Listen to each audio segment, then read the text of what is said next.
Magandang hapon sa inyo lahat.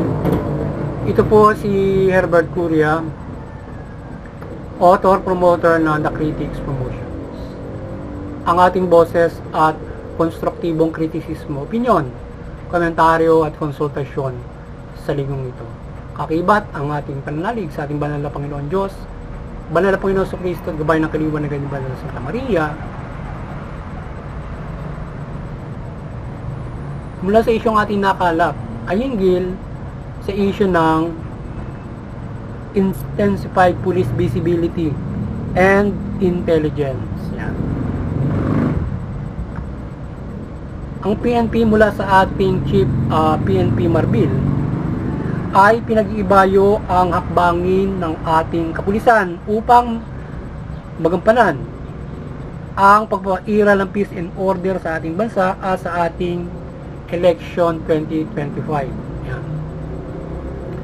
At ang ating kapulisan ay magpapakalab ng Intel Ops upang ang seguridad ng bansa ay makasiguro. At gayon din ay ang police visibility, etc. ay pag-iibayuhin upang mabantayan ang ating komunidad with police in uniform presence sa iba't ibang hakbangin. Stricto sila maging sa ating mga traffic violations. Ang pagpapatrol at crime mapping clocks and hotspot data ay kanilang isasagawa ng lubos. So ito yung ating tinungayang issue ngayon na ating ay itong hinggil doon sa sinasagawa ng ating from our peace and order, hinggil dito sa ating sinasagawa ngayon ng ating PNP para to make sure na maayos ang ating maging eleksyon at ang ating komunidad ay nagsagawa sila ng mga iba't ibang mga hakbangin o pag-ibayo, pagpapaigting gaya ng police intelligence, police visibility, etc. So ayun, yan yung mga gagawin ngayon ginagawa ngayon ng ating PNP to make sure that the nation on our community is safe from different crime or violation of the law. At yung tao, ang mga tao ay maprotektahan laban dito sa mga ganitong klase ng mga kriminalidad sa ating bansa. So at the Critics Promotions, at yung ating People's Anti-Crime Promotion, yung ating Anti-Criminality Promotions, ay mariing sumusuporta sa mabuting pamamahala, patas na hustisya at karapatang pantao. Association ito ng pag-iibayo ng police intelligence and visibility, etc. ay ating sinusuportahan ng ating PNP at pamahalaan sa hakbangin na ito at mabantayan nitong lubos ang ating komunidad at maiwasan at maaksyonan ang anumang krimen at violation of the law sa ating bansa. So ngayon, ang The Critics Promotions, yung ating People's Anti-Crime Promotions, ay tayo ay sinusuportahan natin yung programang ito ng ating pamahalaan, yung police visibility and intelligence, etc. na hakbangin na ginagawa nila ngayon to prevent and to secure the community and the nations from any criminalities and unlawful citizens and to secure our election this coming ngayon 2025. Yan. So tayo ay nakikisa sa police stance na ito o police implementation. So ang ating kapulisan ay dapat masahan sa kanilang pagbabantay ng ating bansa o pagpapairal ng peace and order, at we hope ay mairalin din nila ang pagtubad sa police procedures at human rights based policing. Kailangan ng pag-ibayo ng pagpapairal ng kaayusan at katahimikan, subalit iwasan ang pang-abuso at pananamantala na maaaring magawa in course of duty. So yun, tayo ay So yan, yung ating kapulisan, dapat syempre sila ay ating maasahan in securing our nation from any criminality or any violation of the law. So sana yan ang ating kapulisan ay maasahan natin at may paigting nila itong pagprotekta sa ating lipunan, pagprotekta sa mga tao, anuman yung ating status sa buhay in any crimes. Ngayon ay sana yung ating kapulisan din ay pag-ibayuhin din nila yung kanilang pagpapatupad. Sa pagpapatupad na ito, yung pagpapairal ng syempre nung pagtupad nila ng human rights based policy at noong police procedure, yung protocol nila, para at maiwasan nila yung maaaring pang-abuso in not abiding the human rights based policy in police procedure, or iwasan nila tuwiran yung makapang-abuso sila in implementing their duty o pamumulis nila na sila ay makabiolate ng batas, makabiolate ng human rights, and violating also administratively the police procedures. Kaya sana ay sila ay makapag-implement ito equal to everyone and abiding the rules. Yan. At hindi yung pilosopo ng iba na what is by the book, diba? Na may sarili na gumagawa ng sarili nilang diskarte. No. You should abide the book because it should be guide you sa inyong mga diskarte na implement ang duty ninyo para hindi kayo makalabag sa batas at makalabag sa proseso. Kasi kung lalabagin niyo yung proseso, mayroong administratibo at mayroong legal kayong kaharapin or human rights violation kung hindi niyo tutuparin. Kagaya, huhulihin mo siya ng hindi naayon sa human rights, ay mayroong kayong human rights violation. So kaya, in intelligence na operation na inyong ginagawa para mabantayan ang lipunan, in police visibility, you should abide the rules. Yung police procedure. So, may police procedure kung paano ka magkakaroon ng police visibility. Kung paano mo mababantayan ang lipunan with the police visibility. Yan. Patrol, traffic, checkpoint, yung iba't ibang mga pagbabantay sa iba't ibang mga panulukan, mga yung halaba sa mga matataong lugar. So, kinakailangan ay huwag kalilimutan yung procedures at human rights na maipatupad ang inyong mga tungkulin upang hindi nyo maabuso ang mga mamamayan sa kanilang pamumuhay na sila ay ma-violate yung rights nila, ma-violate na sila ay ma-implementahan ng with the violation ng police procedure. So yan. So nagdudulot ang hindi maganda sa bawat side, sa police at saka gayon din sa atin. Kung nagkakamali ang ating PNP not following that. So sana makatupad ang ating PNP dyan. At maging fair at equal sa pagpapairal ng hustisya o policing at hindi ang mapapaboran ay ang malalakas lamang sa kanila at kakilala etc.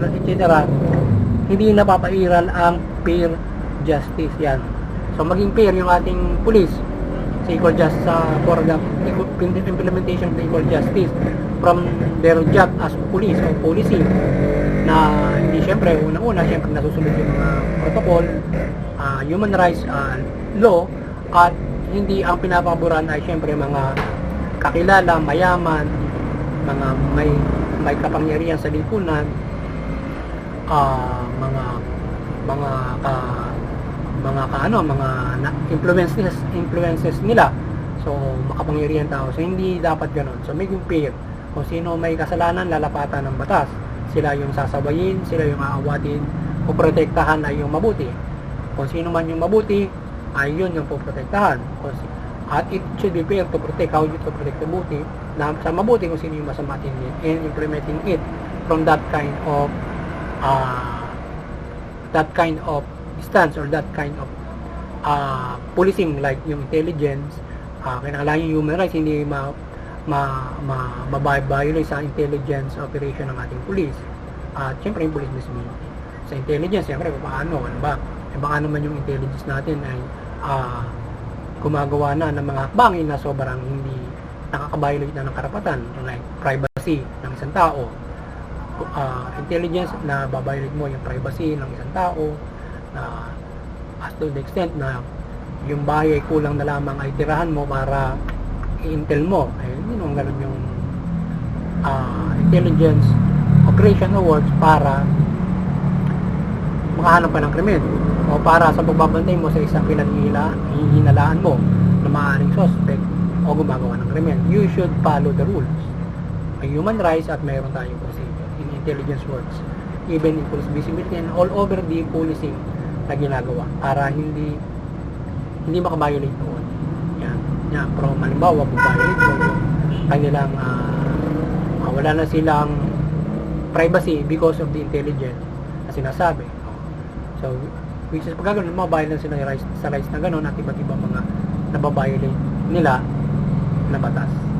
Tapos, kung ano-ano yung mga mali na kanila maaaring maging hakbang. So, at naglalagay ng peligro rin siyempre no mga tao kung gano'n yung hakbangin na hindi susunod doon sa ating procedure, human rights, and the law. Siyempre, do not violate the law. Siyempre, lalo mabigat in this kind of stance or steps or operations. So, sa ibang balita naman ay nagsagawa ng batas ang Pangulo na makatutulong naman sa naprotektahan ang mga pulis in legal matters o may libreng legal counsel na maaaring makatulong sa kanila in time of nalalagay sila sa mga legal case. So yung ating Pangulo Marcos ay nagsagawa yata ng batas o any na makatutulong sa ating pulis para maprotektahan yung sila in a legal matter. So in a legal na usapin. Kung sakasakali na sila ay naasunto sa kanilang pagsasagawa ng kanilang duty sa kanilang pumulis. Ano ba? Sinaso, halimbawa sila ay nakalabag ng karapatan o maaaring na-violate nila ang law, sa tingin nila na-violate nila ang law, or etc. to sila ay ngayon ay bibigyan ng legal na counsel libre para maprotektahan sila from any na maaaring sa sinatingin ay na-violate nila yung kanilang policing action sa kanilang ginagawa o pamumulis o trabaho ng isang pulis to maintain the peace and order in the country. So yun ang magandang bagay na nagawa din para sa ating mga kapulisan.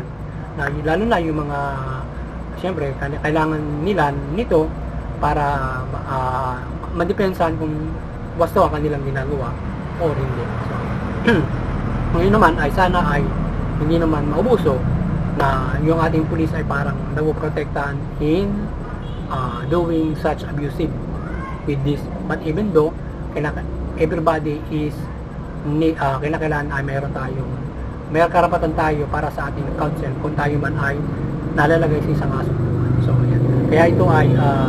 Kaya itong ating mga legal counsel na ito ay malaking bagay sa kanila na sila ay matulungan at kung merong naharap sila ng mga kaso yan ng ating mga kapulisan. So yan. Everybody are mayroong karapatan para sa abogado kung sila man ay nalalagay sa ganun dyan yung klase ng mga situation yan.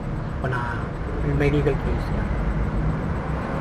So, we pray the lights of God and Jesus Christ with Mother Mary to enlighten the government and police to do the good governance and policing. So, yan. Sana maliwanagan ng ating banal na Panginoon Diyos, Panginoon Kristo, Banal na Espiritu Santo, Banal na Santa Maria, ang ating kapulisan, ang ating pamahalaan, na sila ay mamahala at mag-implement ng peace and order ng mabuti, patas at ayon sa karapatan at hindi nila ito binabayo. So sana magabayan sila at sila ay matuwid at makatarungan sa kanilang ginagawang serbisyo at hindi nila ito nagagamit sa mali o pang-abuso o pang-sariling interest ng mga kilala, interest nila o para sa iba't ibang mga interest yan.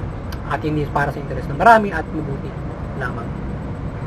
Yan, muli paliwanagan ng ating banal na Panginoon Diyos, banal na Panginoon Kristo, Banal na Espiritu Santo at banal na Santa Maria, ang sangkatauhan ang mula sa bansang Pilipinas at ang ating pamahalaan at ang mamayang Pilipino. Yung pamahalaan, mamahalan ng mabuti matuwid, tugunin yung karapatan ng tao, iwasan yung pang-aabuso, korupsyon, at katiwalian. Yung ating mamamayan, iwasan yung paglabag sa batas, paglaban sa ating kapulisan o ating pamahalaan, at suportahan yung mabuting pamamahala, ating mabuting peace and order. Sa gayon tayo ay mga pamumuhay ng mapayapa, maunlad, masagana, higit sa lahat makapanampalataya tayo ng sa ating banal na Panginoon Diyos, banal na Panginoon sa Kristo, at tayo ay magkaroon ng malaking pag-asa sa ating kaligtasan. Yun, muli, sana nakapagsaboses naman ang The Critics Promotions ng konstruktibong kritisismo, opinyon, komentaryo at konsultasyon sa lingkod. Magandang kapanyan nyo lahat, at God bless you all.